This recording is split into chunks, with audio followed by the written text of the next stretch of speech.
Hey everybody. For this video, I just wanted to make a quick introduction to it. I essentially was just going to make a video just saying like, hey, things are gonna be okay wherever you're at in life, and just do some kind of like positive affirmations. However, it quickly took a turn I didn't really expect, and I sort of got personal and poured my heart out. So I wanted to make this introduction to let you know that this video does cover a little heavier of topics. I endured about 6 years of emotional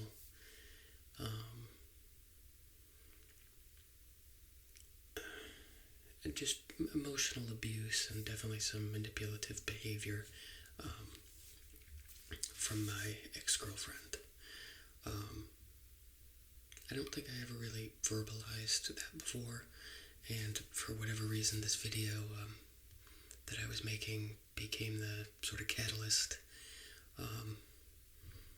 So like I said, this is about, you'll see, it's about an hour and a half of me slowly just taking a regular video and then getting into some heavier topics. So if you've gone through any kind of abuse like that and you think this might be a little too heavy for you, that's what this intro's for. Just letting you know to turn away now. If you think you can handle it, it's nothing crazy, but I just wanted to make a introduction just to say, hey, if this isn't a topic you're comfortable covering for whatever reason, I have plenty of other videos you can watch. But if it is a topic that you feel like you could benefit from, whether it be you, a friend, a family member, you can just sort of see my thought process and where I was at with things, and why I didn't leave it sooner. So, if you think that will be helpful, it's the train wreck of a video, for lack of better terms. Like I said, it wasn't supposed to be that. I said in my September update, I asked if you guys thought I should post it, and someone did. So, as long as it can benefit somebody, hopefully it can, I decided to post it. So, thank you guys for the support. Like I said, click off now if you don't think that's something you want to see. But for those that do, here's just sort of a look into myself. So thank you. Hey everybody. Today's video is just going to be soft-spoken. I tend to find that at times when I'm going through something, or I'm experiencing, just life, there's other people probably going through something similar, and they could use the same words of encouragement that I think I need. So I just want to dedicate this video today for all the people out there that need to just be told that everything is going to be okay.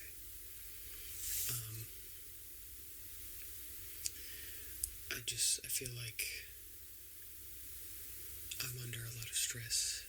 I'm sure a lot of other people are, and I feel like we all could just use a moment to sit back, forget about all that, and just realize that we are okay. We're going to get through it.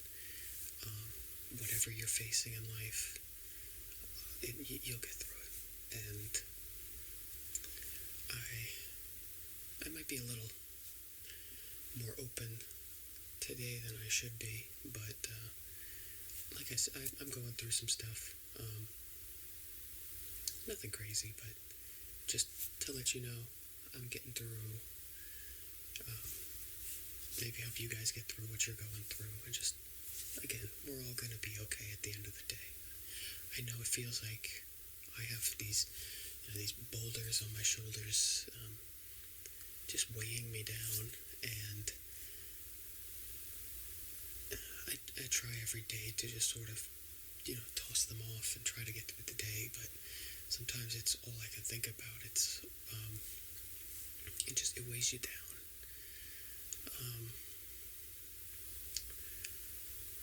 Again, I'm going to be a little open here. Nothing crazy, but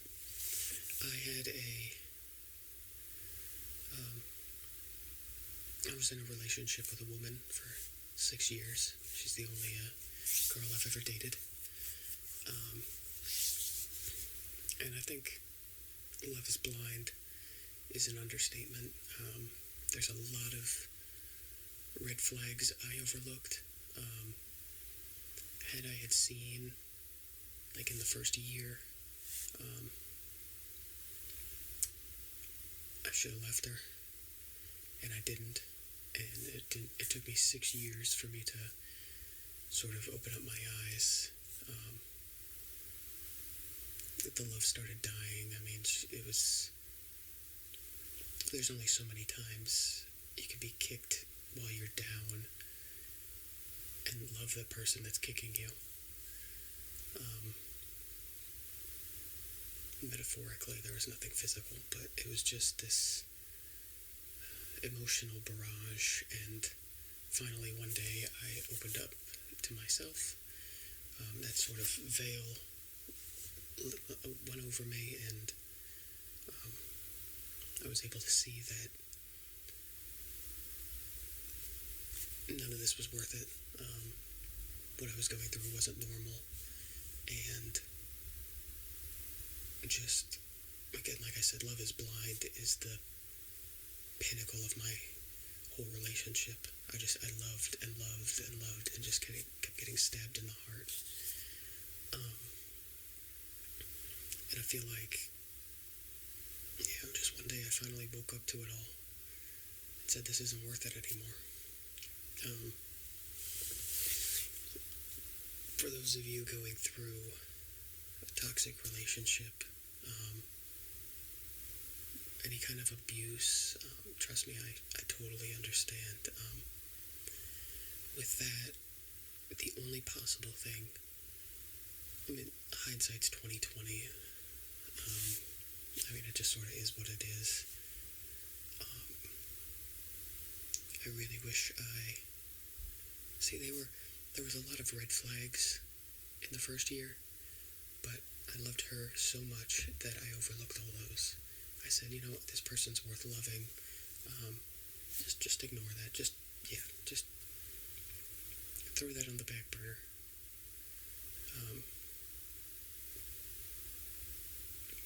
I was just stupid at times. So I'm sure other people. It was around our 1-year anniversary. I figured she was still messaging her ex, and I stuck around for 6 years just to put it into perspective how blind I was and how manipulative she could spin things. I caught her around like the 4 or 5 month mark texting her ex. Again, I overlooked it. She came up with this elaborate excuse, and something didn't sit right with me. So around our 1-year anniversary, I looked through her phone.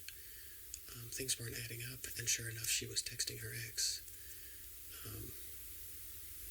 I have, all 6 years, I've been completely faithful, and there she was, texting her ex, and when I confronted her about it, I got yelled at for looking through her phone, that I didn't trust her, and I looked through her phone without her permission.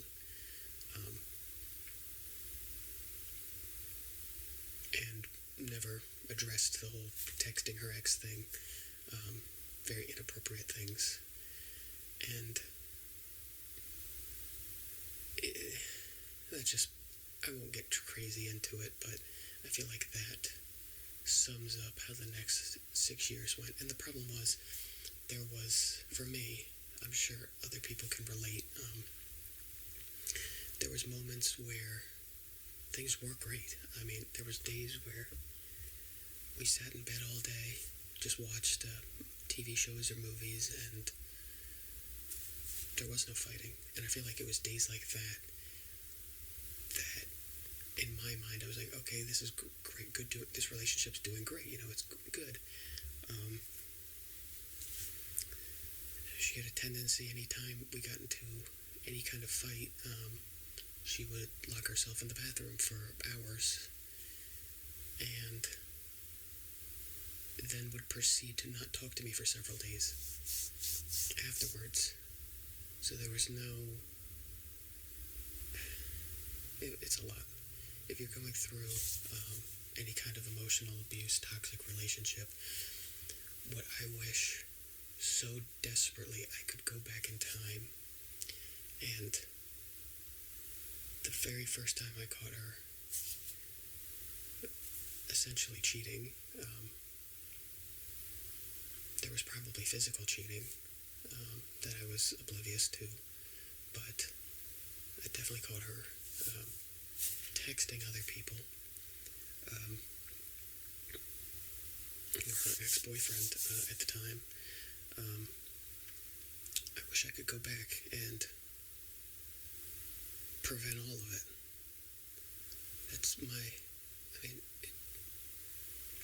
Like I said, there was moments where the relationship was great. In public, no one could see it. We had good moments in public, and even good moments behind closed doors. But those good moments in my mind completely scrubbed out the bad until there was a point where I had built so many walls and my life was being absolutely destroyed. I was a very loving person. I was very kind and generous, and then one day I don't even recognize myself just because of how she beat me down all the time.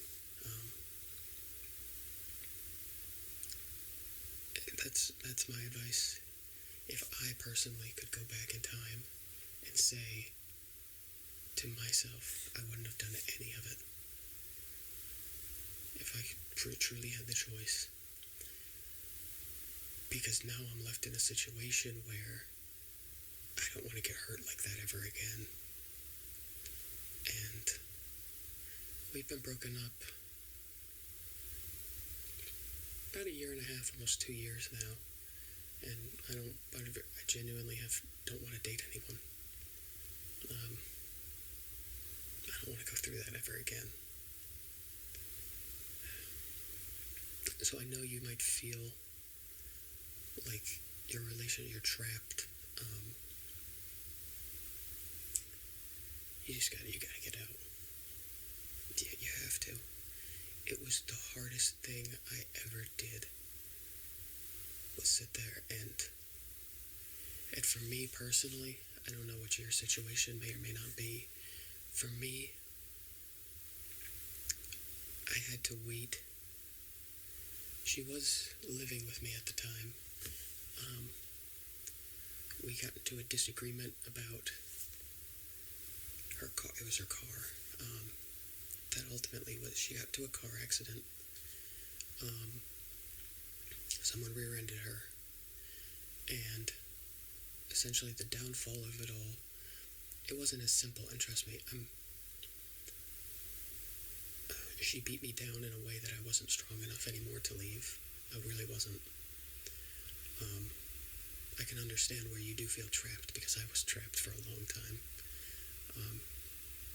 Basically, she got into a car accident, and I apologize for I'm getting a lot off my chest here, but I feel like there's people that need to hear some of my story and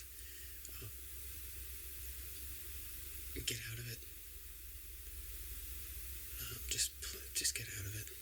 But like I said, she got in a car accident.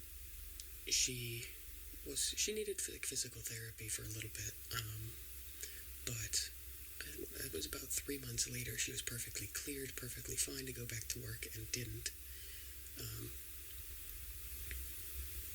had these big plans of getting an apartment together,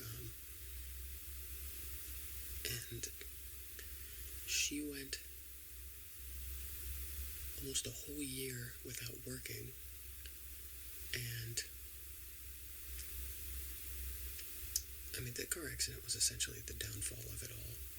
But the situation, there's a couple times I tried to break up with her when she was living with me, but she did that thing where she locked herself in the bathroom and refused. She woke up the next morning, acted like it never happened, acted like our relationship reset, and just basically refused. So I endured it for a couple more years. And like I said, she stopped working. Told me, everything was fine. She completely, cut off the communication with me. And then one night, about 4 months after her accident, it was about 4 a.m., a repo man came and towed her car away. She didn't have any money because she wasn't working, and that started, rather than, tell me, hey, I'm not making my car payments because I'm out of work, that started a financial problem that I am still facing to this day. That just, again, it's that big rock on your shoulders. It was $1,400 that I did not have. I had to put it on a credit card to unrepo her car. And the 4 months of payments that she missed would not have been $1,400, but we made it harder on ourselves. And then it started, oh hey, my car needs a new, I think her intake manifold had a crack in it, so she needed a new one of those, and I had to fill up her gas tank. I had to make her car payments because she wasn't working. And slowly over time,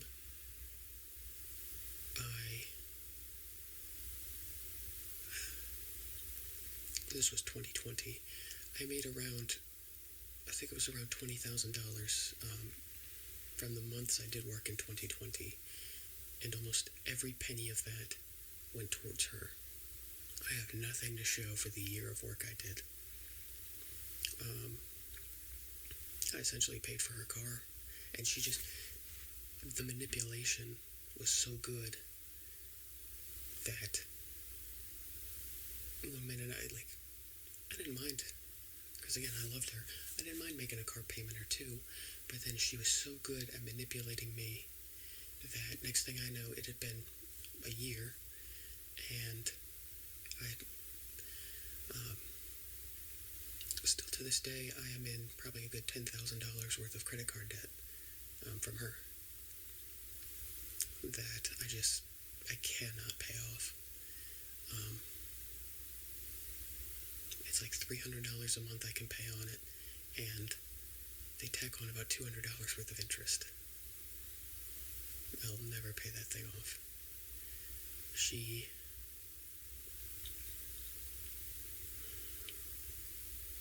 But essentially I had to wait until we got into a fight because her car had a check engine light come on. I told her just, hey, stop. I have an OBD2 reader. I can read the code.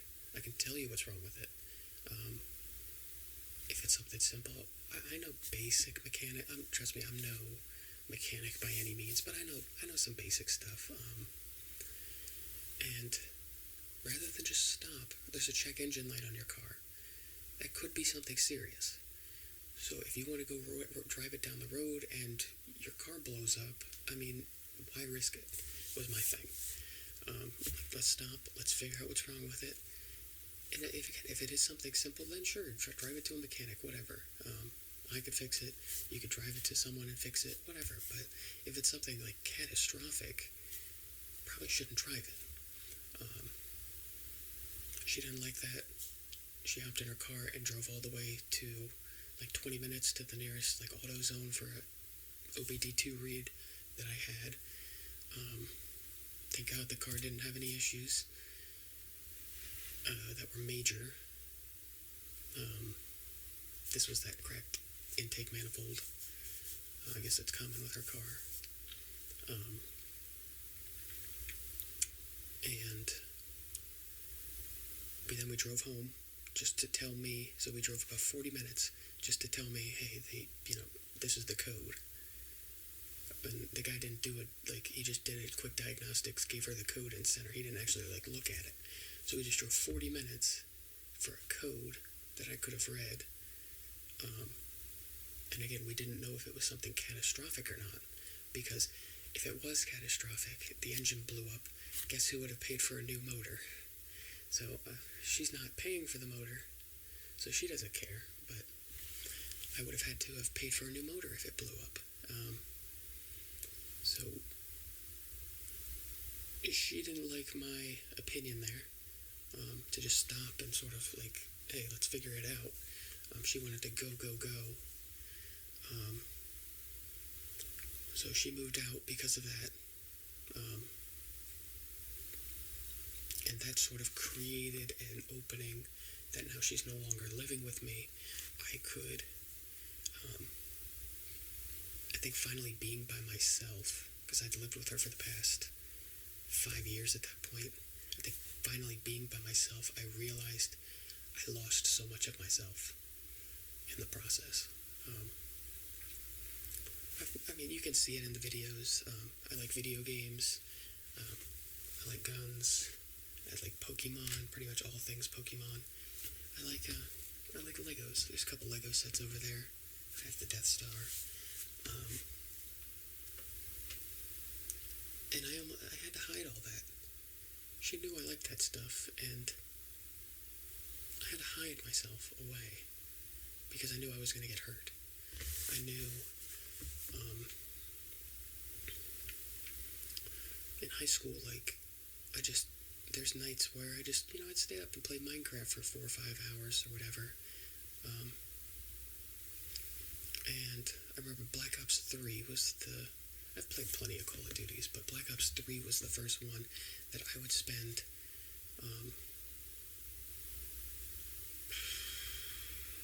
I'd get on around, like, after dinner around 6 p.m. and would play till 6 a.m. I'd play for 12 hours straight. And I get in a relationship, you don't want to come over, but she lived with me.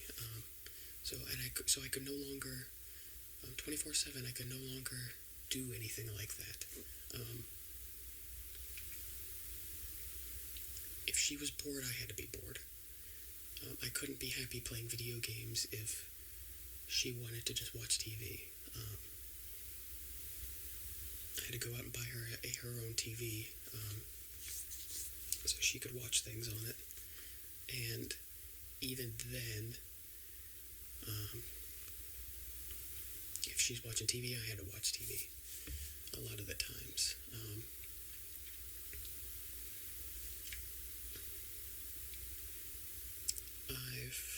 Oh my god, since I was a little kid, I watched Naruto. I know I'm a big nerd, whatever. That was too weird for her, so I could no longer watch it. I could no longer keep up with it. So I remember there's plenty of Sundays when, like, a new episode would drop. I'd have to go into the bathroom at, like, 5 in the morning and watch it. Because heaven forbid, if I watched that near her, I would just get scolded the entire time. So, I couldn't build my Legos. I have my Lego sets all, spread out throughout the room because I have a bunch, but that took up, she was a very messy person and took up a lot of space. I couldn't have my Lego sets out. Because she needed that space for her TV or her bags, her clothes, or whatever. And essentially, pretty much anything that made me me was, frowned upon. I think I'll use guns as the example.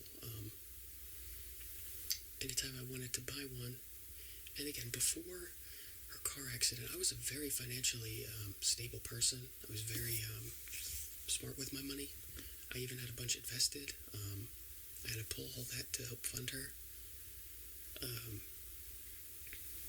so if I had an extra, couple $100 lying around and I wanted to buy a gun, why shouldn't I be able to?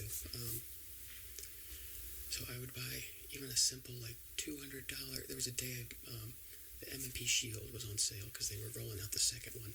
It was $250, and I got absolutely scolded. You don't need another gun. It was this big headache. I felt like crap, and pretty much soon after we broke up is when I bought the Barrett that I've shown before, and I realized. I think that was the first time after we broke up that I realized there's no one telling me what I can and can't do anymore, and I finally started to become myself again. These lights around my room, they were $20 on Amazon. It has no financial implications really for anything, and yet I couldn't get them because I don't even know why. I don't remember the reason, but it was this big deal to put $20 light strips around the room, and it would keep her up at night, or it would, and I'm not an inconsiderate person who would, oh, you're going to bed at 11 o'clock, let me turn on my lights then. No, if she went to bed, I would turn them off. I mean, it's simple.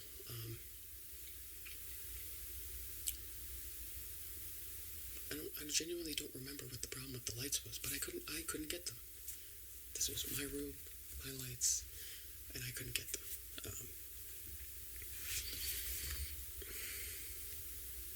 So I think, I lost so much of myself in the process. I don't remember who I was the last, those 6 years.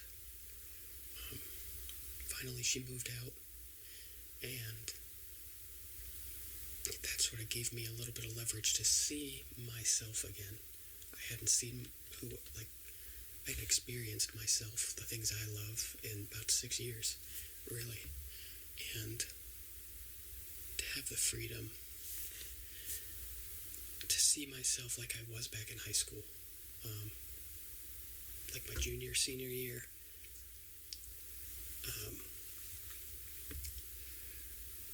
I would love nothing more. And I spent a lot of nights, even my senior year, when nothing was going on. I'd have my iPad out, watching whatever YouTube video I was watching, and playing like Minecraft, or whatever, playing a game. I hadn't done that in 6 years. I mean, there was a occasional, I think throughout the whole 6 years, there was 2 times she went on vacation without me. And I got to do that. And at the time, I just looked at it and said, oh, wow, this is really cool. I haven't done this in a while. This is fun. But it wasn't until she moved out, and I sat there, I loaded up my iPad, loaded up Minecraft, or whatever game it was, and I sat there and realized, this is me. Yes, it's cool and fun, but I hadn't done that at that point in time in 4 years. Because again, she lived with me every day. She dictated every day what we did. I just sat there and said, wow, it's been 4 years since I did something that made me happy. And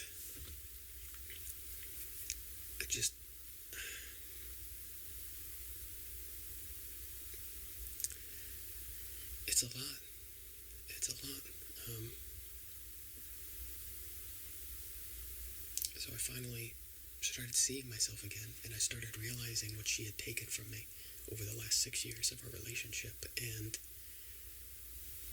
now that she had left, she created a physical gap between us. And it was enough. She came over. We were still dating, but I had sort of started mentally separating at that point. Like I said, that veil had been lifted over my eyes, and I could see for myself for the first time in a very long time.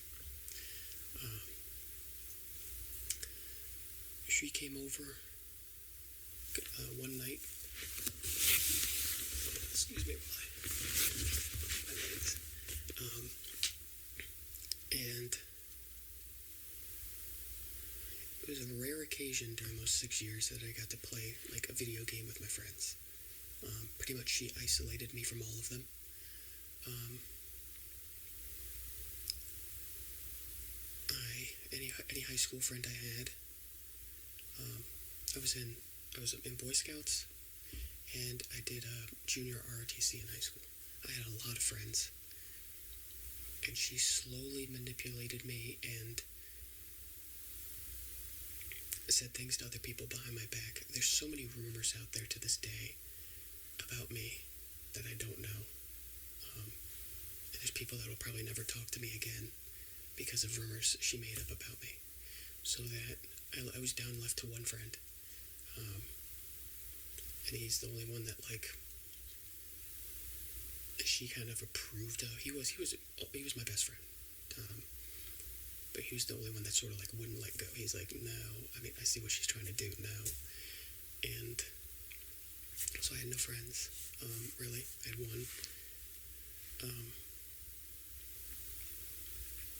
And, you know, playing with him, I isolated myself from my brothers.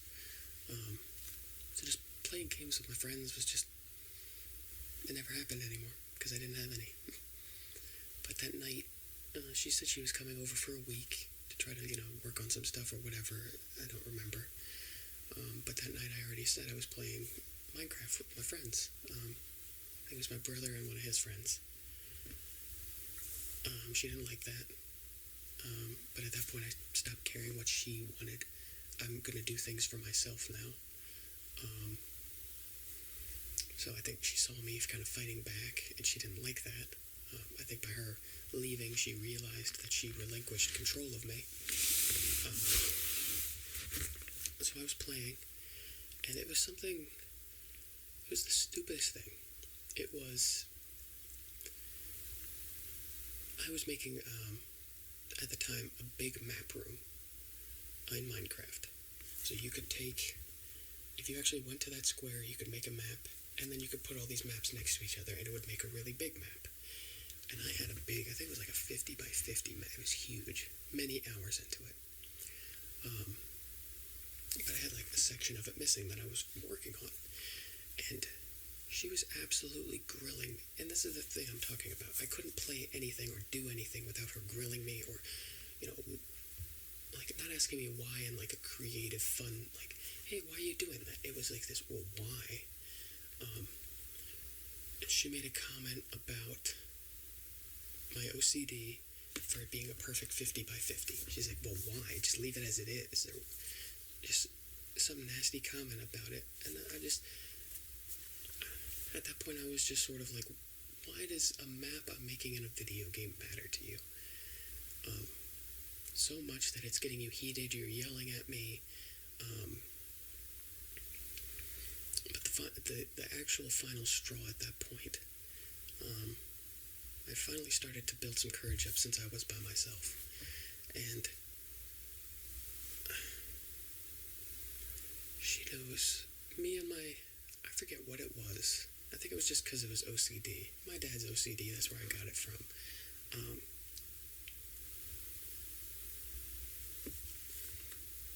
just going to make up a name for my dad. I don't want to tell you my dad's real name. I'm just going to make up a name, say Dave. I was defending, and I was like, it just makes sense to have a perfect square. It fit the wall. Like, it was, you know, it was worked. I said, you know, it makes sense. It's not OCD. It's just, it's a 50 by 50 wall. I might as well fill it up. And she said, okay, Dave. Like, not my dad's real name, but she was making fun of me because of my dad's OCD had been passed on to me. And at that moment, I just looked at her and I knew it was done. She spent that night with me, and I think she did the same thing. She knew I was upset because, again, it was never I could be upset. She always would, if I was upset at something, she would go make herself upset and lock herself in the bathroom because she knew I would go run after her. And this was the very first time in 6 years that I didn't run after her to the bathroom. I personally would always cry outside the bathroom door saying like, hey, let me in, you know. This was the first time in 6 years I didn't do that. I sat there at the bed and knew it was over. I went to bed. I think I had work the next day, so I just went to bed. She came in the room, and I think she knew. She went to bed. She gripped my arm tightly. And in the morning, we both went off to work, and I texted her and finally broke up things.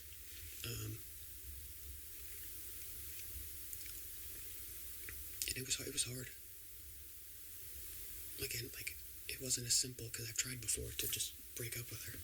And if you're going through something like that yourself, trust me, I know it is hard. But there is a silver lining at the end. Because she decided to move out, it created just enough of a rift that I could break up with her, and she wouldn't come crawling back. I had severed, a lot of the connections and the hold she had on me.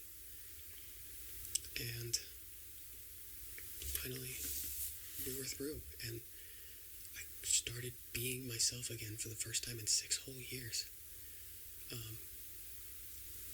don't know what. It's about 11 o'clock at night right now. This, just right here. Obviously, I could never do YouTube, because she stalked me 24/7. If I went to the bathroom a little too long for her liking, she would go in there, bust through the door, What's going on? If I was watching TikToks, what are you watching on TikTok that's so important that you have to use the we wouldn't even be doing anything, and she just had to have control over me 24/7. This right here, this LEDs, it's 11 o'clock at night. When I'm finished with this, I'm probably going to go play some Minecraft, honestly. I never had this for 6 years. This was always me. This was always the life I had lived up until I met her. And this has always been me, and it was taken from me.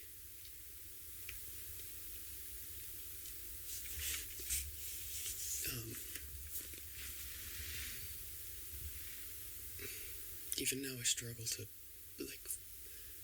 I know who I am, and I've gotten close back to what I was, because it's the little things that I do enjoy.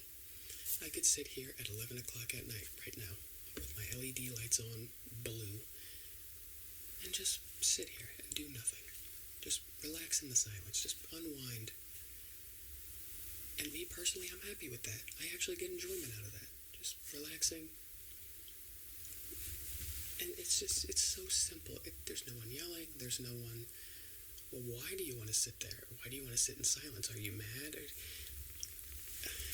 just always had to be something. It was a constant 24/7 battle with her.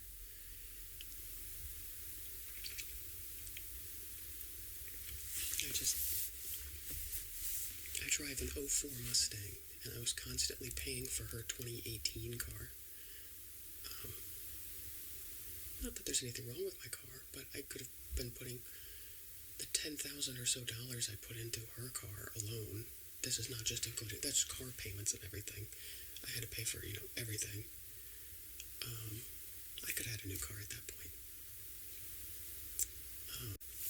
I feel like I gave so much, and that's 6 years of my life I'll never get back. But what I could, if you're going through anything similar, you have to get out. I think I just unpacked a lot of stuff there that I've never unpacked before. So thank you guys for listening. You have to get out. I thought I was going to marry her, and just this right here, just simplicity, 11 o'clock at night, in the silence, playing video games, just being me. I thought I would never see that again, and it's heartbreaking what she took from me.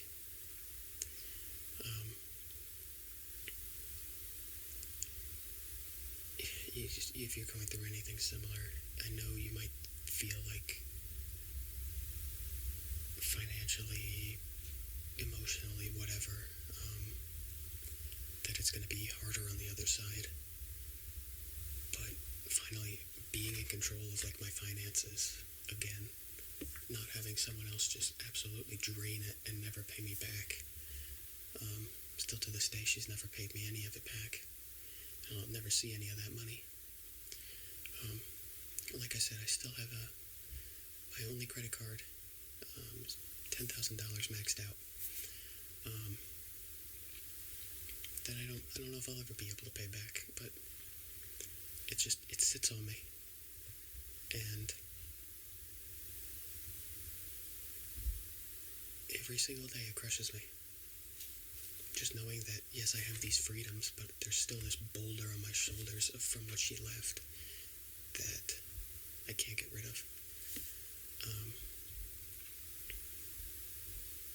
Even now, almost 2 years later, she's still taking from me. Like I said, if I could go back, I would have gotten out way sooner, avoided myself all this headache. Maybe I would have never lost who I was in that process. I know you might think, it might be worse on the other side, but trust me, at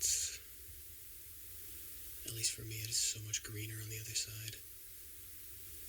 Finally having my eyes open. It was the hardest thing I've ever done. But it was so necessary.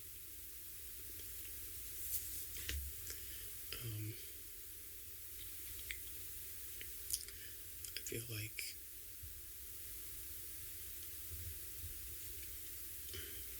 it's hard. It really is. But now I have, like I said, I can enjoy like the little things like this.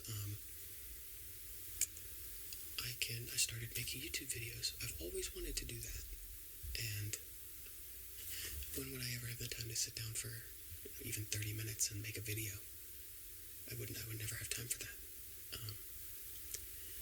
We watched the entirety of Grey's Anatomy and Bones twice. To put it in perspective how much time she was killing for me.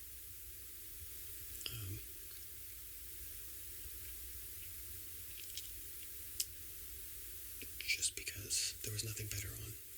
We watched all of Grey's Anatomy, which I actually didn't mind the first 10 seasons or so. It was actually fine. But then we'd watch the entirety of Bones. And then it had been a couple months since we've seen Grey's Anatomy, so let's watch all that again. And we were even going for a third time, but we couldn't do it. It's tough. Look, I know, it's tough. Trust me, I've been there. You just gotta get out. That's all I can say. I am finding happiness making ASMR videos for you guys. I feel like I can impart some life wisdom. And it makes me happy, I have 100-something subscribers right now. I think 130. Almost 140. It really brings me joy knowing that you guys are watching and enjoying it. It feels like maybe the last 6 years have led up to this moment where I can finally start making content, and start sharing my story with people, start sharing my happiness with people who might not otherwise have it. And I hope I can do that for people.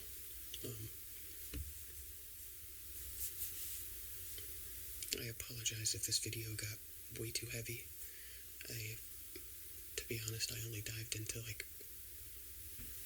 quarter of it, but I hit some of the main points. And like I said, I was a very bubbly person, very happy-go-lucky kind of guy, who loved way too hard. And I feel like I'm a happy person now. Don't get me wrong, I'm happy. And I greatly enjoy life. Even if now, if I'm off from work and I just spend the whole day um, playing a video game, I genuinely enjoy that. And I find like the little things, like grab a cold Mountain Dew, bag of chips, like whatever. You find those little things in life that do make you happy. And I think if those 6 years led up to this moment where I'm confident enough to make ASMR videos now, then in some ways it was worth it, but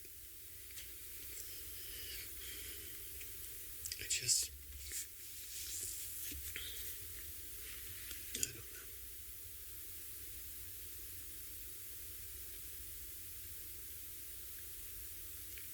This did get way too heavy, but I just feel like there's so many barriers that I've put up. I have no one to talk to now. I have no one to get this off my chest with. I've been holding it on for probably a good 2 years now. My family doesn't understand. They adored her because in public she was this, perfect princess. They adored her. I could never tell them.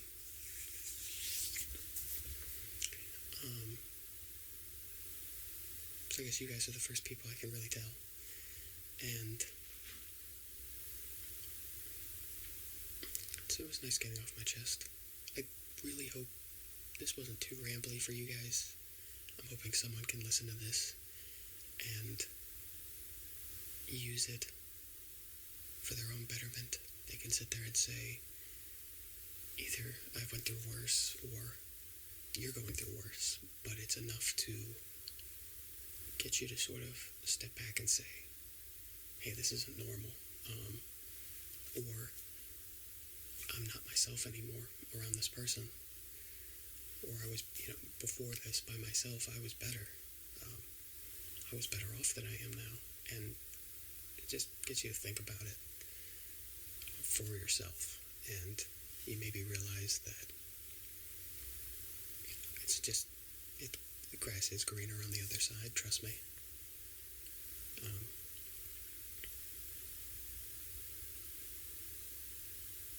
Like I said, the Barrett for me, I bought it, and I realized I was in control of my life for the first time in 6 whole years. And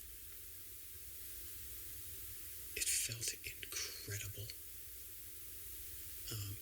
I have a convertible car. I could never put my top down because her hair would flow. I put the top down in my car, drove over to the gun shop to pick it up, and turned on some of my music. She hated my music. I like literally all genres of music. Just depends on what mood I'm in, but literally any genre of music. I don't know how she didn't like anything of mine. Or I'd have, a lot of my songs were personal to me. Maybe I'll go over them one day, but like, I'm trying to think of one off the top of my head. A lot of songs just, the lyrics spoke to me at that point in my life, and if I let her listen to one of them, they were saying words that I wasn't brave enough to say. Those songs were, and if she listened to them, she'd be like, oh my gosh, you do not feel that way. If you feel that way, I'm going to punch, or I'm going to yell at you, or, it. I put the top down, I bought that gun, and I listened to some of my favorite, it was Cigarette, Cigarette Daydream by Cage the Elephant. I listened to that, and I felt this freedom I had not felt in 6 years, knowing that the abuse was over, and I was free again.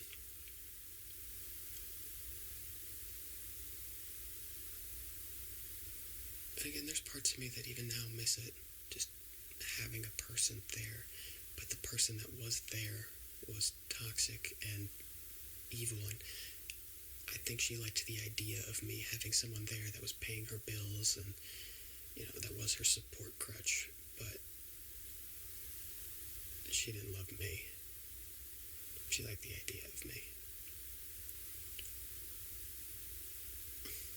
And even now, I mean, people tell me I finally reconnected with one of my other friends from high school recently, and that was cool.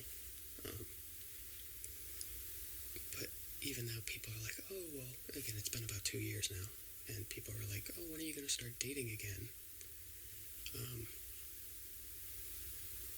I don't want to go through that pain ever again. I really don't. I'm terrified of meeting someone who's just going to stab me again. Like, you lower those defenses. I start lowering those barriers around my heart, and then they go and stab it. I can't go through that again. I really can't.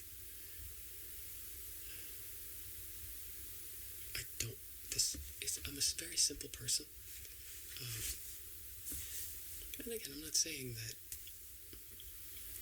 I would, I'd get a girlfriend and they'd come over and I'd play video games the entire time and then they would leave. I'm not saying I'm oblivious to things, but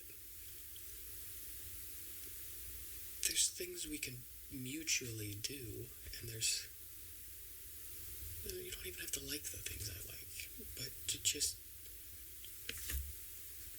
it had been 6 years since I sat down, put my iPad out, and played some video games while listening to music or listening to a YouTuber or whatever.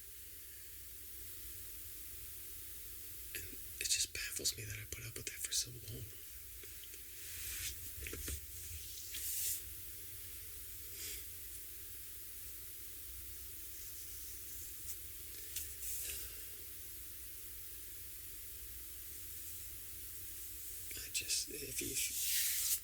If you have to promise me, if you're going through anything similar, to just start to try to leave.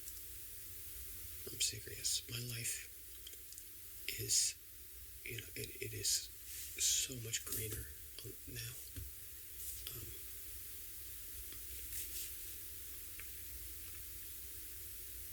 Just the freedom is insane.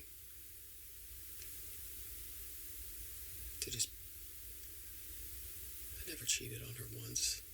I was so loyal and faithful and loving and financially, physically, mentally supportive.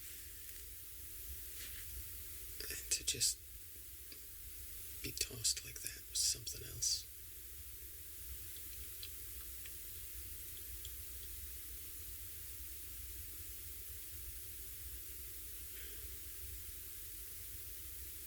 I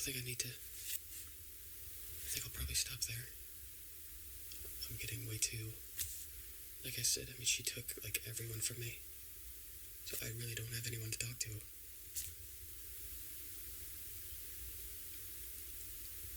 So, like I said, I really hope someone can listen to this and use it.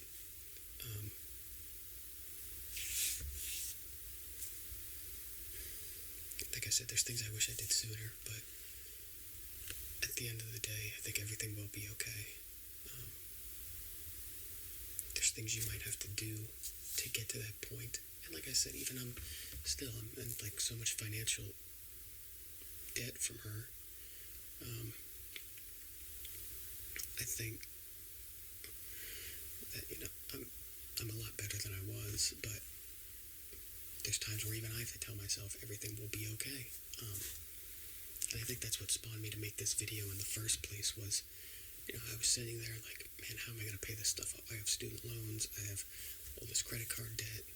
How am I going to pay this stuff off? And it clicked for me that, yes, I have these problems now, but there was a time not too long ago that there was way worse problems that I never thought I'd be able to get out of. And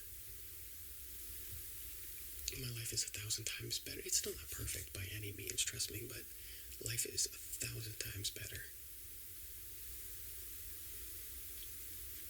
Between my student loans, my credit card, and there's one other.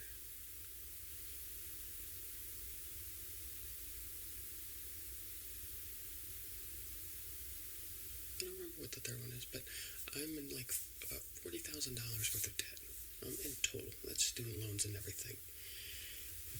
And trust me, I pray. When the lottery happened, even I sat there and I prayed that $40,000 would fall out of the sky and wipe all my debt out, so that I could start actually moving forward with life. Because as it sits now, that's what it was. I had to take out a second credit card to pay for me. So my original credit card that I bought, I've had it for like 7-8 years. I've had it forever, since I have been able to have credit. She maxed out that card, and then we had to keep doing line increases so she could keep maxing it. I took out a secret credit card just for myself. That one's hurting, just because trying to stay afloat with all this debt was very hard. So between the two credit cards and the student loans, I'm about 40-something, around 40,000 in debt. And the only thing that was getting me through, and even now kind of is, but when that big $1 billion lottery went up, I didn't even want the whole billion. I just wanted the million. I hoped, $40,000 would just fall out of the sky and pay it all off.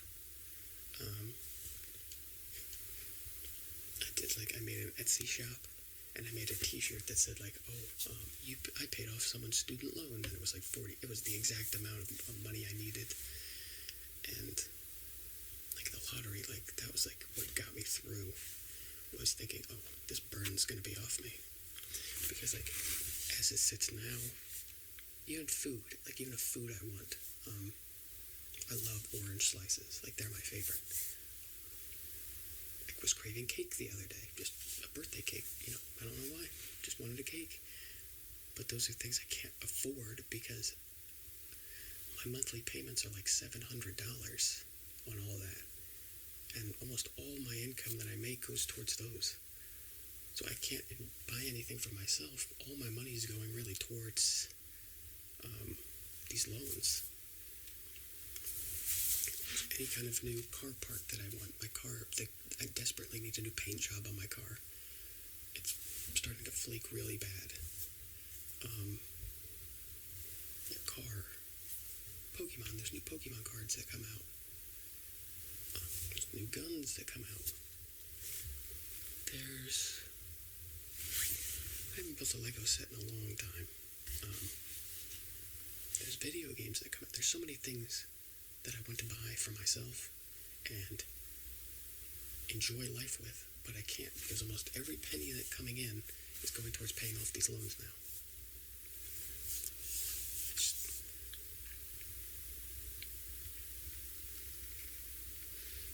I pray, still to this day, that $40,000 would just fall out of the sky, but that is no amount of chump change. I even, on my Etsy shop, I even said, if I'm willing to, actually show you, if you're willing to pay that, I'm willing to show you, the 2 credit card balances, my 2 student loans, I'll show you where I got that $40,000 from. I'll happily do it. I'm desperate. I'll do anything. But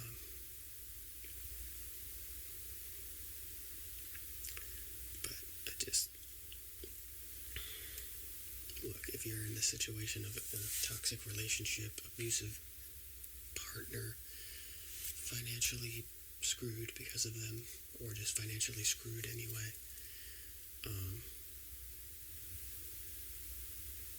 look, I totally get it. if the last hour wasn't anything to listen to, but if you didn't take anything away from the whole last hour and you're still here, trust me, I get it.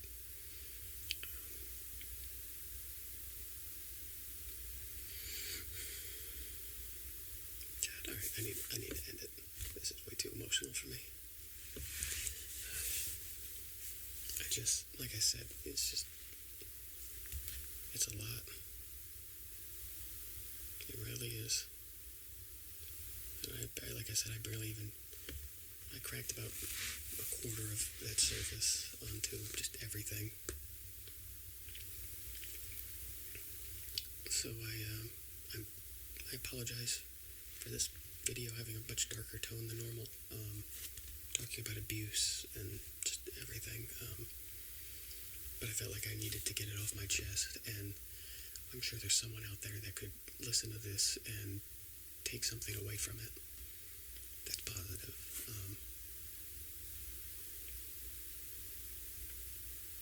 But like I said, now, finally being on the other side, I've reconnected with an old friend. I've reconnected with my brothers. We open up, like anytime there's a new Pokemon set that comes out, we all open them up together. That's something I hadn't seen in forever. Like I said, the most important thing is I've reconnected with myself, and it is so good to do so. If you've lost who you are, I would do anything. Like in that relationship, I didn't realize how much I lost myself, but looking back, I was going to do anything to get myself back. And I should have seen it. Like those 2 vacations I talked about when I was kind of myself again. I should have seen it. I should have seen it. Man, I'm beating myself up too hard here. But just look, if you need someone to talk to, you can put a comment, or you can I think you can message me on YouTube. If not, just comment. I can even give you like my email, and look, we can just talk.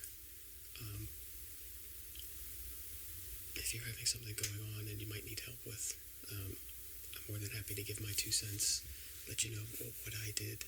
Like I said, it went on for 6 years. I have ways I coped with things, and I could just give you my 2 cents, or you can just even talk if you want. I'm more than happy to help, trust me.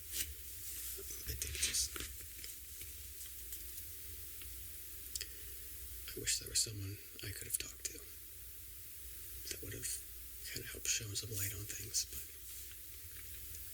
I'm here. I greatly appreciate anyone who did stay this long and listen to the whole thing, or even parts of it. Trust me, it means so much. And I guess I'll leave it there for today.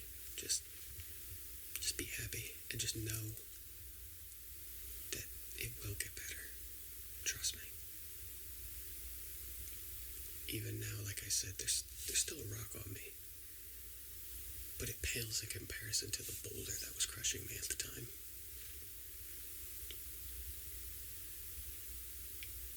So I'll leave it there. Again, thank you guys so much for the support. It genuinely means the world to me. I cannot express that enough. And I guess I'll see you guys next time. Peace. I want to apologize for sort of shoehorning this in at the end. When I said that pretty much everything I just mentioned in the video was probably only about a quarter of sort of like everything, that was not an exaggeration. While editing the video, I thought of another good point that I just wanted to bring up. I bring some clarity on things. In 2016, she was a senior at the time, and I was living at home with my parents. And her family life wasn't the best. But essentially what happened was one night, because her family life wasn't the best, excuse me, she missed a lot of school, just not wanting to be home or whatever. And that led to, at the end of the school year, when it come to about a month before graduation, she was not eligible to graduate. She missed too many days. They threatened her with truancy court from just missing so many days. And she, I don't know the full details, but she had the option of doing this like online learning and essentially trying to make up the entire year's worth of stuff in that month. So being a good boyfriend, I said, come on over, I'll help you with it. It was a lot of work. I just graduated the year prior, so I'm like, not a big deal. I'll help you with it. So she came over with a couple of bags, and I was under the impression it was just going to be for like a week that she came over. So for that week, we sat there. I stayed up every night pretty much until, the problem was it was so much work that needed to be done. Most nights I ended up passing out. We were well into 4 or 5 a.m. Some nights not even sleeping, just trying to help her graduate. So I sacrificed a lot that week. Hardly any sleep. We spent like 12, 16 hours a day, doing this stuff to help her graduate. I was doing modules for her on my computer. She was doing stuff for herself. And I thought that week was it. Without telling me, it was more like hey, I need a place to live. And essentially, she came over for what I thought was going to be for a week, just to help her out.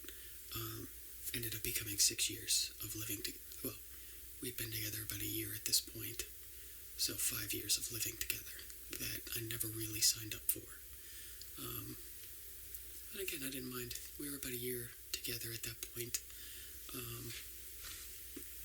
so I didn't mind like little sleepovers or whatever.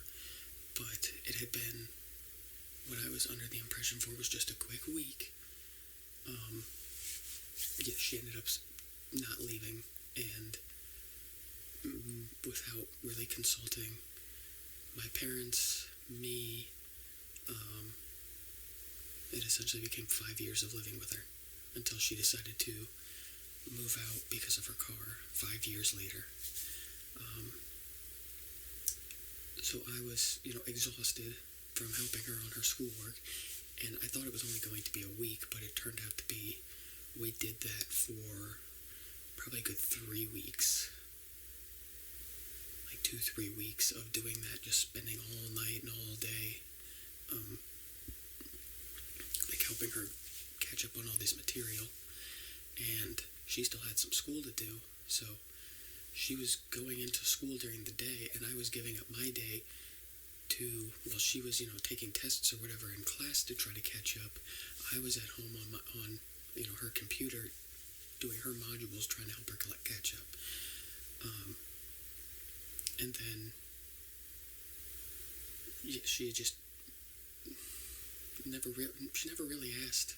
I don't recall her ever asking. It was just sort of she came one day and never left. So that sort of puts in perspective of just sort of how manipulative and just where it started, where everything sort of started. Like the downhill. Because that first year was good because we didn't live together. We just saw each other occasionally, and it wasn't bad at that point. Um, I so I was giving up pretty much my entire May. Like the first weekend of June was graduation. I give up my entire May, no sleep, all day, every day, doing our schoolwork for her, and she decided to just move in without telling me.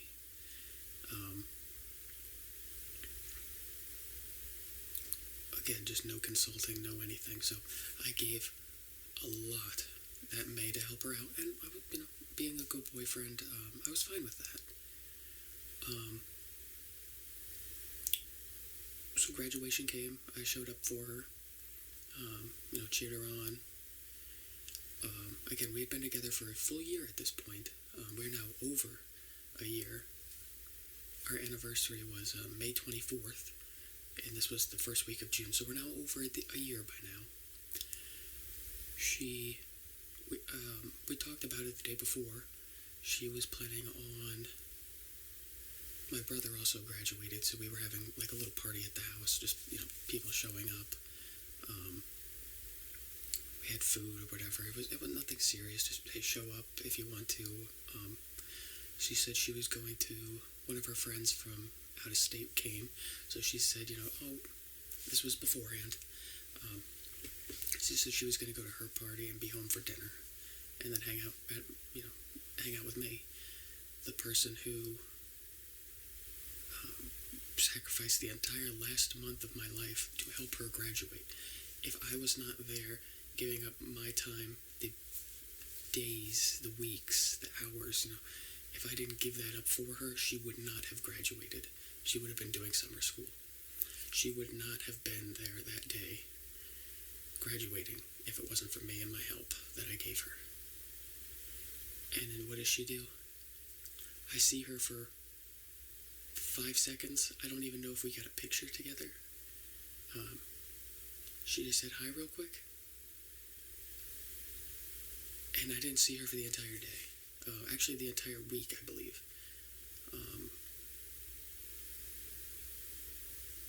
I don't think I ever got a thank you. I think it was just sort of, it was expected, it wasn't like it was a nice gesture that I helped her. It was more expected that I help her. But I don't even know if I got a picture with her, honestly. I don't think we did. She just walked up, said, "Oh, hey," and was gone. Never came home that night. Went to her friend's party and presumably stayed there, I think.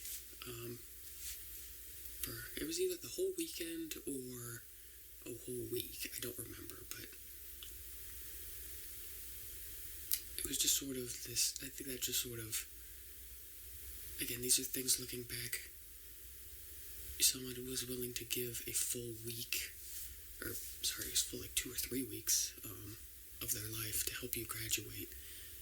The reason you are graduating just wants to spend time with you on your big day, and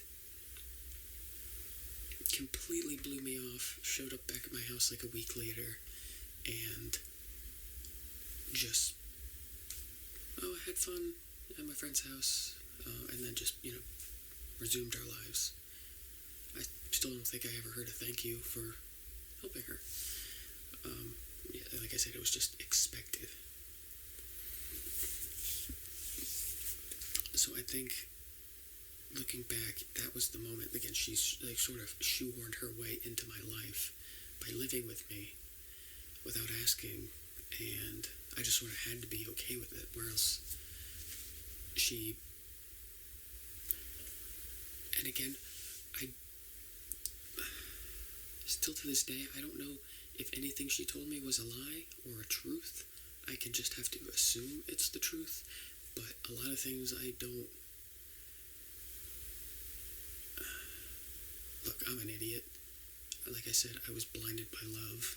I just wanted to love her so much that I ignored all the red flags. I ignored everything. I mentioned before, I think it was our 4-month anniversary, I caught her texting her ex. Oh no. Oh, it was our 3 months I caught her. She was still logged into my phone on Snapchat. At our 3 months, I caught her. On our fourth, so a month later, I caught her again. And then on the year, I caught her. So I can presume, and she denied it every time, but I can presume that the entire first year she was cheating. Probably physically. Even though she said she wasn't, there's 3 separate instances on her phone where she was graphically texting him or Snapchatting him things that say otherwise. Talking about explicit bodily parts and everything. You don't do that with an ex. You don't. I don't remember. I think all 3 times she got mad at me because I was on her Snapchat or I was on her phone or anything like that. Not that we were texting our ex that we want him. But I remember the 4th month, we were heading out to dinner or something, and I caught her, and somebody messaged her, or somebody messaged me about it, and I showed it to her, and she's like, oh, you're crazy. Yeah, somebody actually knew about it. No, they messaged her, that's what it was. They messaged her, and she showed me, she's like, this crazy chick's thinking I'm cheating on you. Again, hindsight's 20/20. I really wish I woke up, but I never did until years later. I'm not going to put his name out there, but I'm just going to call him Steve. She had, let's say his last name started with a P, so Steve P would be his real name. She had him in his phone as Steve D, just a different last, and however, when you clicked on his profile, his email was Steve P, like it was his actual name was the email. She just went in and changed, I don't know if she did that or he did, I don't know, but the last name was changed a little bit, but when you click on it, it was the actual email for him, his real name at gmail.com or whatever it was.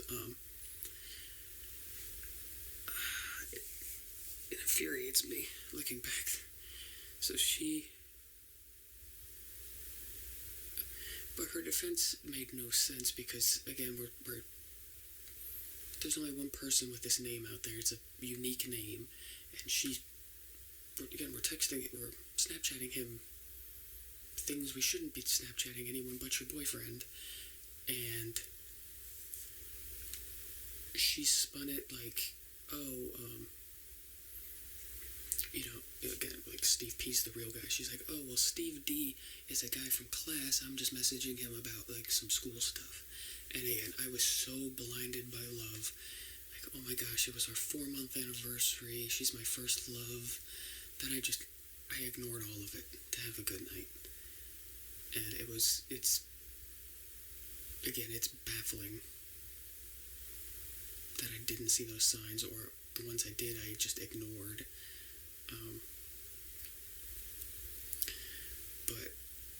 And I think after that first year, I never caught her again. Again, I caught her 3 separate times, but I never caught her again texting an ex. She did put a lock on her phone and everything, and I just at that point said it's not worth it to go through her phone. It's just not worth it. We had a Life 360 on our phones as well.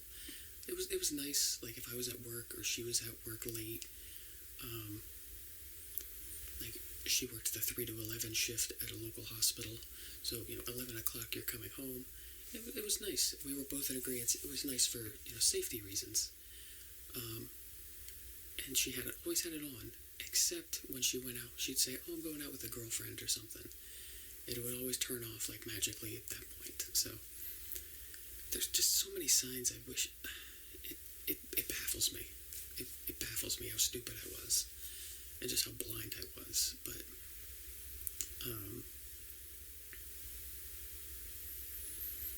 I think after that first year, like I said, I never caught her again. And I think, honestly, like the second and third year,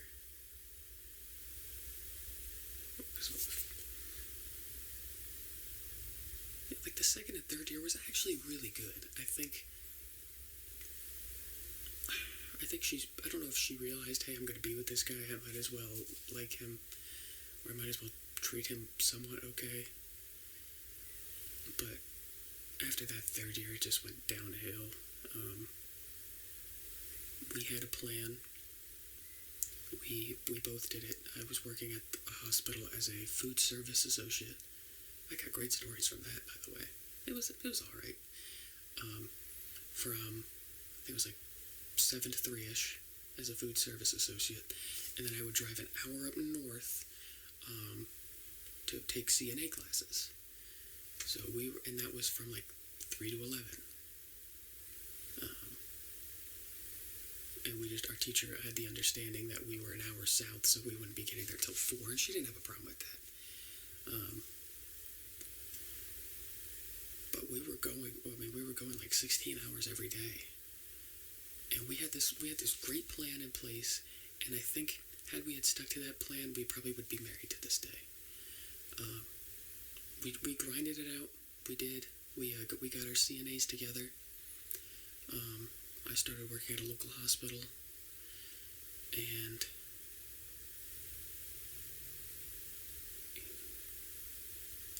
I didn't like the hospital setting, so both of us went over to it was a rehab center nearby. Both of us were working there, and I think the plan was both of us to get our RNs together. That would be good money. We could most definitely move out and get an apartment together and everything. But again, that at rehab job got ended short because of her car accident, and then I think that was really the downfall, because like I said, she never got back into, she never worked after that. She did a babysitting job, and as a CNA in my state, you actually made pretty decent money. Even before COVID, it was alright. But she was babysitting for less money than she could make as a CNA on like 2 days a week. But it was just, and it wasn't enough to the point where that money that she made from that was going towards herself. Oh, I want a new coat. I want a new whatever it was at the time. But the money I was making had to go towards her car, her credit card, the important payments. So she could just willy-nilly, make payments, or not make a payment. I was making the payments on the important stuff, on her important stuff. She was, I know you just spent, $400 on my car payment, but I'll treat you to Wendy's dinner. So again, it was I'm like, oh, a free Wendy's dinner. But I just spent $400 on your car. Maybe I'm complaining too much, but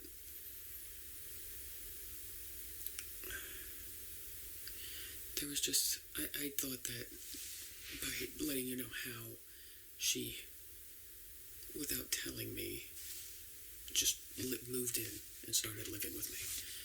So I don't even think I got to really say goodbye to my old life. Like I mentioned before, there was just sitting there with my iPad, playing a video game, was my life for 18, 19 years at that point. And she just moved in and took that away without me ever grasping what had happened. And then, again, at that point, 5 more additional years had passed, and you don't even those years just flew by. You don't even realize what's happened.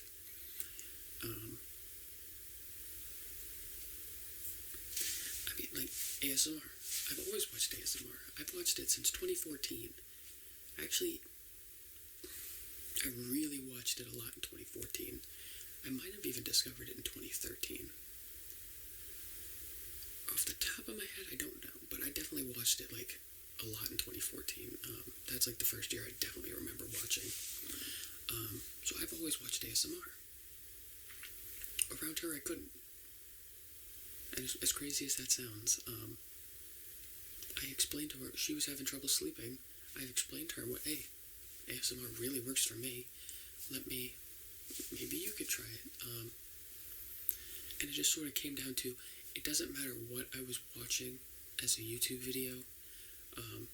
She had to watch it herself, like over my shoulder, and then would either ask I didn't mind the questions, it was the criticism. Like, there's not a whole lot. At the time in 2014, 2015, like 2015, there wasn't a whole lot of male ASMR artists. There was a couple. Massage ASMR was one of my favorites at the time. And it's mainly predominantly females that are doing ASMR. And so the entire time, anytime I watched a female ASMR artist, I got absolutely scolded and criticized and, oh, you think she's pretty, it was just a never ending, oh, you think she's pretty but I'm not, like, oh, you can't just sit here and talk to me to fall asleep, you have to look at pretty girls on YouTube. I could never watch anything. At that point, then I'd have to pause. I'd be 5 seconds in, I'd pause the video, and we would argue the whole night, and I'd never finish the video.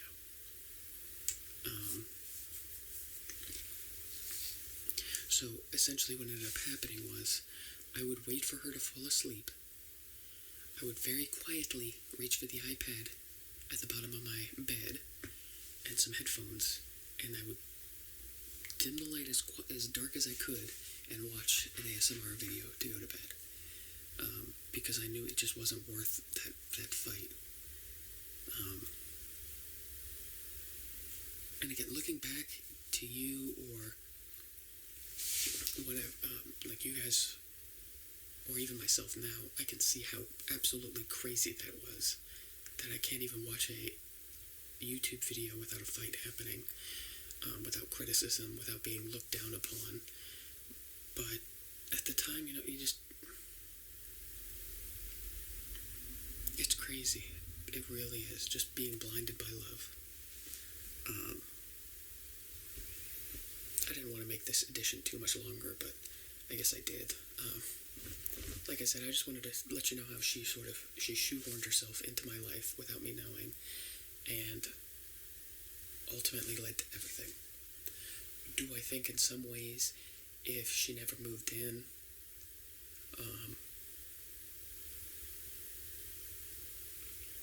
I think I'm a type of person that, like, everything happens for a reason. So I think those 6 years made me who I am today. They made me appreciate everything I was. Everything, like, I was in high school, like the things I enjoy. And I know what I enjoy now, and no one's going to take those things from me. In some senses, I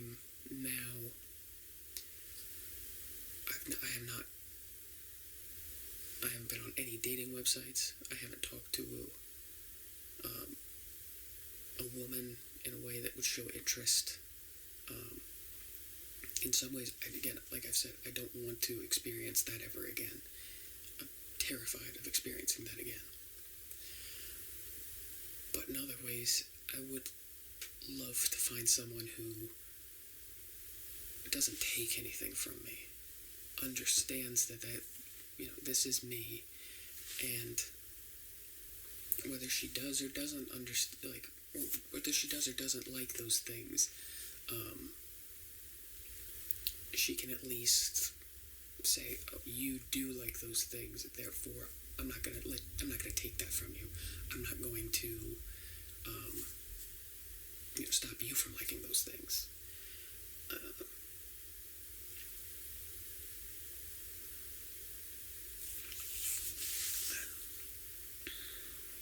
I don't know if that person exists. and I'm terrified now that someone may present themselves as that person.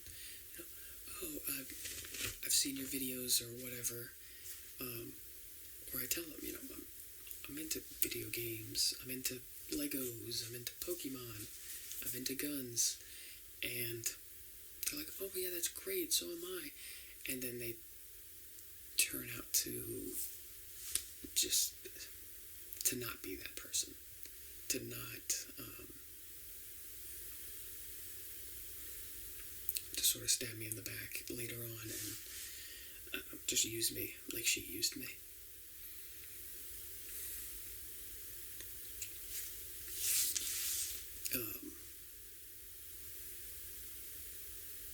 I think looking back, probably had she never moved in, had she done that week like she said she would have, and left, and she treated me the way she did on graduation, I might have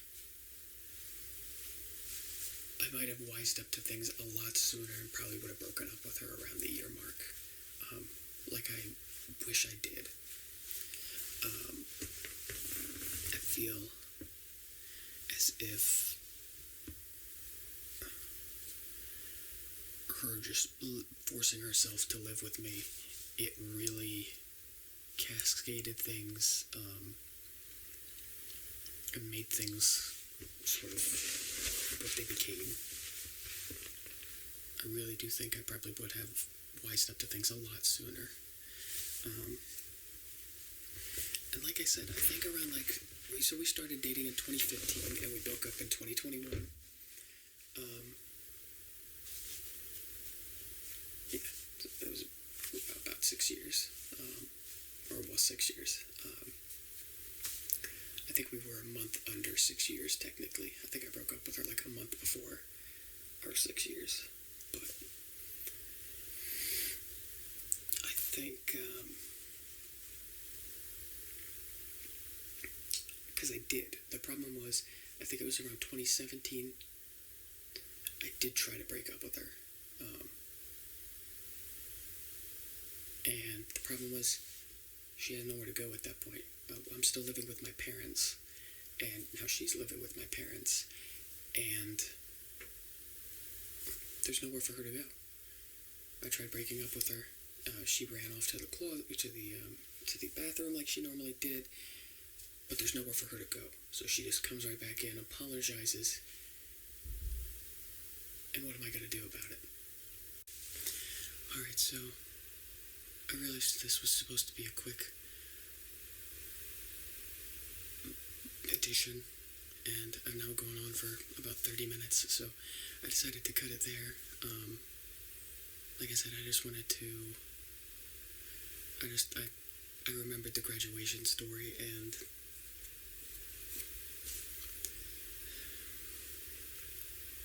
it just baffles me how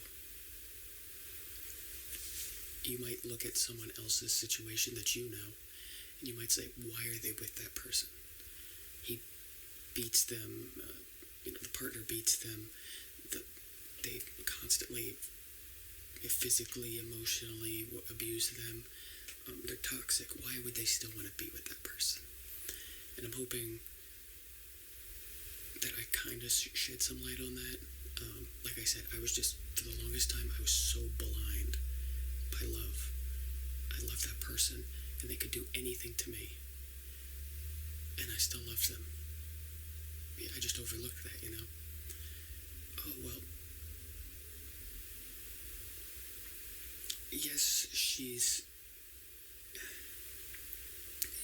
constantly yelling at me and locking herself in the bathroom to get me to, one of the things I did when I was under a lot of emotional stress is I threw up.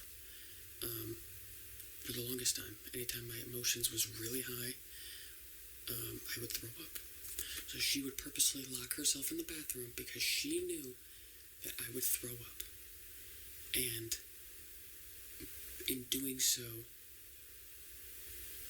it would force me to, I emotionally was drained and I needed to resolve that situation, or else I would just I felt like I just threw up. I felt really bad, So then I ended up apologizing to her, that I made her upset. So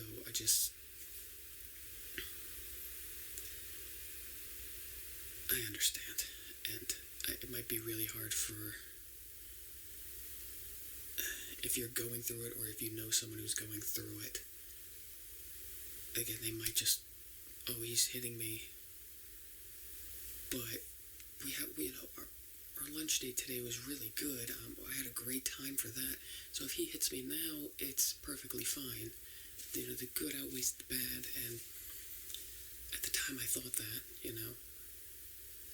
I'm a little person's kind of person. So, we made some dinosaur chicken nuggets for lunch, and had a great time.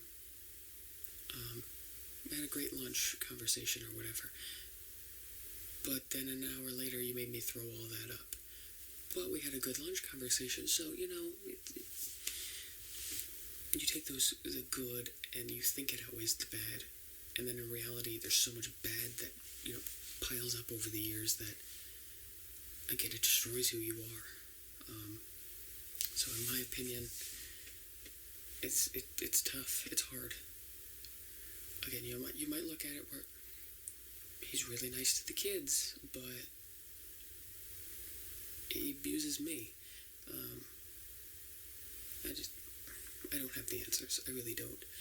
I'm just shedding my experience with abuse and a toxic relationship, and I'm hoping that it can shed light on things, or you can take something from my story, and maybe the last 6 years of my life wasn't a total waste. Maybe you can benefit from it, or help someone else. Maybe you say, maybe that's an eye-opener for you, and you can say, well, maybe I can help my friend, or maybe I can help my loved one, because you might see it, but they might not. I didn't see it. I don't know how I didn't see it, but you live and you learn, I guess. I don't think, I've been sitting here trying to think, I don't think there's anything else that's like major. I've touched on, again, just the toxicity, the emotional abuse,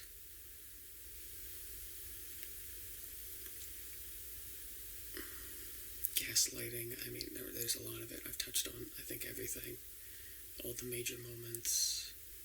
This should be the only addition that I make to this video, but I realize this is kind of dark, and this is kind of a lot for people, so I'm going to put a trigger warning in the title, and I just wanted to put it all into one video, just sort of,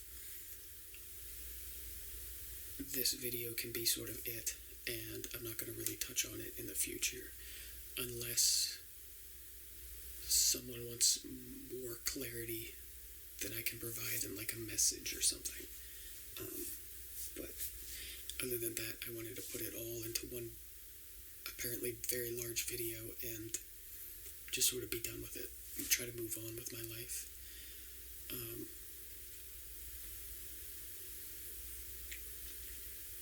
So I think that is going to actually be it. I do genuinely thank you all for watching. I apologize that I keep saying I'm going to end the video and I don't, but it's essentially 6 years worth of abuse that I'm just now waking up to. And I hope it can benefit someone. I really do. I really do. So, this will actually be the final goodbye for this video. If you need someone to talk to, please, I'm here. I really am. And I guess I will finally see you. Peace.